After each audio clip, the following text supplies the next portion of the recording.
Olá pessoal, mais uma vez gravando vídeo aqui no canal e hoje eu venho realizar a leitura e comentário de mais um artigo do professor Olavo de Carvalho. Inclusive esse é um artigo que ele fez a leitura em 2012 no seu programa True Wall Speak e foi publicado nesse volume Histéricos no Poder, que é o volume 8 da série de artigos, de livros com os artigos que foram lançados pela Vide Editorial. Mas antes de mais nada, eu gostaria de pedir, se inscrevam no canal, ative as notificações. Na descrição do vídeo eu deixarei o link para os meus cursos que estão na Hotmart de técnicas de leitura, Platão e Dostoiévski. Também deixarei o link para quem tiver interesse de adquirir essa obra e também os demais volumes que fazem parte dessa coleção, que contém esses artigos mais relacionados a comentários políticos. É claro que em outros volumes ele faz a escrita, por exemplo, daqueles artigos relacionados à mentalidade revolucionária, quem é filósofo, quem não é, né? Acompanhem também aqui no canal a playlist de artigos, são mais já, se não me falha a memória, mais de 50 artigos já lidos e comentados aqui do professor. E se você tiver interesse e puder também adquirir a obra, eu deixarei um link com cupom de desconto para o site da Vide Editorial, tá bom?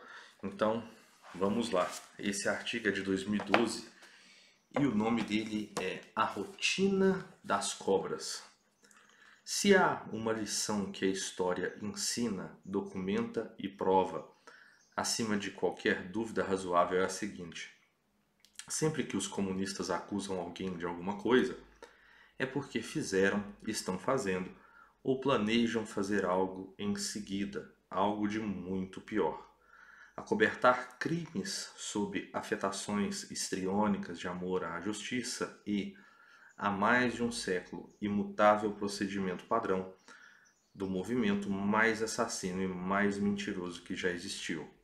Só para dar um exemplo incruento, o Partido dos Trabalhadores ganhou a confiança do eleitorado por sua luta feroz contra os políticos corruptos, ao mesmo tempo que ia preparando para colocá-lo em ação tão logo chegasse ao poder, o maior esquema de corrupção de todos os tempos, perto do qual a totalidade dos feitos de seus antecessores se reduz a proporções de roubo de um cacho de bananas numa barraca de feira.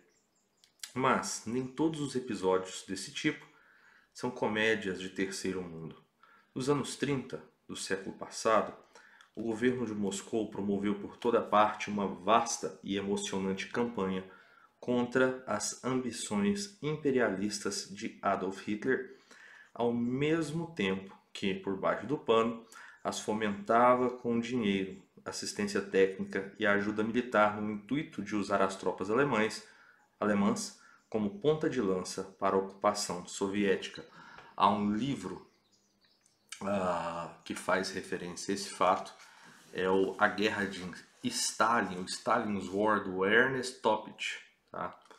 Que mostra como, segundo a teoria dele, a Segunda Guerra foi estruturada, mentalizada, organizada justamente por Stalin com esse fim, né, de que os alemães viessem, destruíssem tudo e depois houvesse a instauração do comunismo nesses países, que foi o que realmente aconteceu após o final da Segunda Guerra Mundial.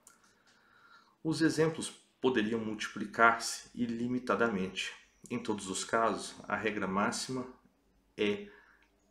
é a máxima atribuída a Lenin: xingue-os do que você é, acuse-os do que você faz. Se o acusado realmente cometeu crimes, ótimo, desviarão a atenção dos crimes maiores do acusador. Se é inocente, melhor ainda. Durante os célebres processos de Moscou, onde o amor ao partido levava os réus a confessar crimes que não haviam cometido, Bertold Brecht, ídolo literário maior do movimento comunista, proclamou, abre aspas, se eram inocentes, tanto mais mereciam ser fuzilados, fecha aspas. Não foi mera efusão de servilismo histriônico. A declaração obscena mostra a funda compreensão que o dramaturgo tinha da premeditação maquiavélica por detrás daquela absurdidade judicial. Como o bem e o mal, na perspectiva marxista, não existem objetivamente e se resumem à resistência ou apoio oferecido às ordens do partido. A inocência do réu é tão boa quanto a culpa, caso sirva a propaganda revolucionária, mas, às vezes, é muito mais rentável. Condenar o culpado dá aos comunistas o ar de justiceiros, mas condenar o inocente é impor a vontade do partido como um decreto divino, revogando a moral vigente e colocando o povo de joelhos ante uma nova autoridade misteriosa e incompreensível. O efeito é devastador.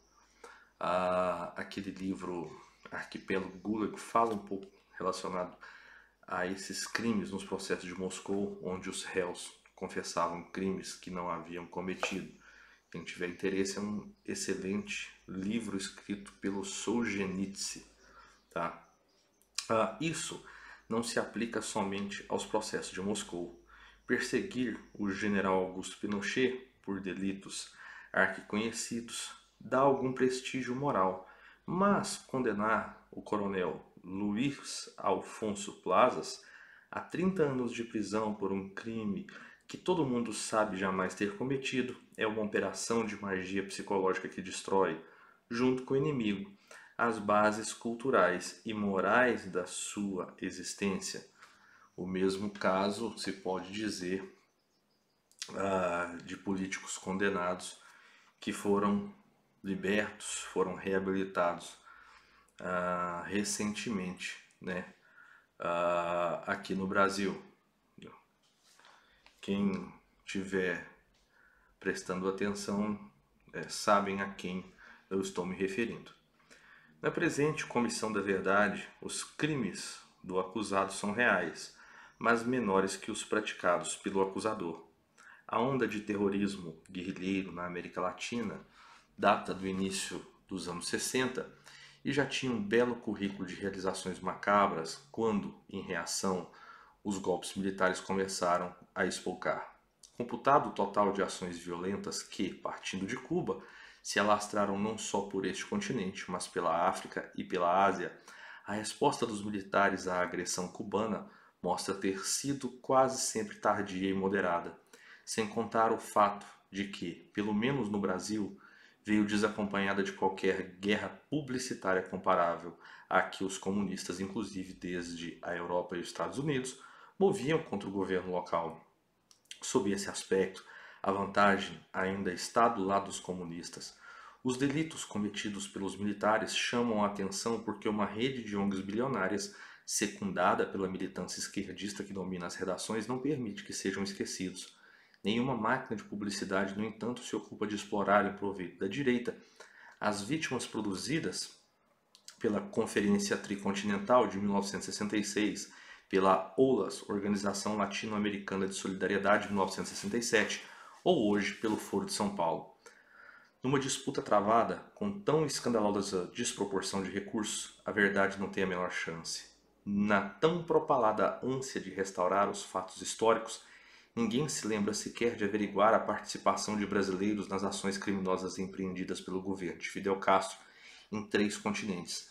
Encobrindo esse detalhe, fugindo ao cotejo dos números, trocando os efeitos pelas causas e partindo do pressuposto tácito de que os crimes praticados a serviço de Cuba estão acima do julgamento humano.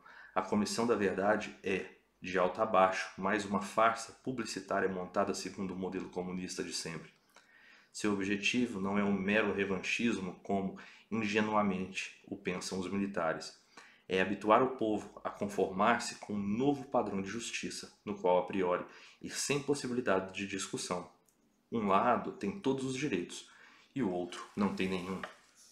A única coisa estranha nessa reencenação de um script tradicional é que suas vítimas ainda procedem como se esperassem de seus julgadores alguma idoneidade e senso de equilíbrio, sentindo-se surpreendidas e chocadas quando a igualdade perante a lei lhes é negada.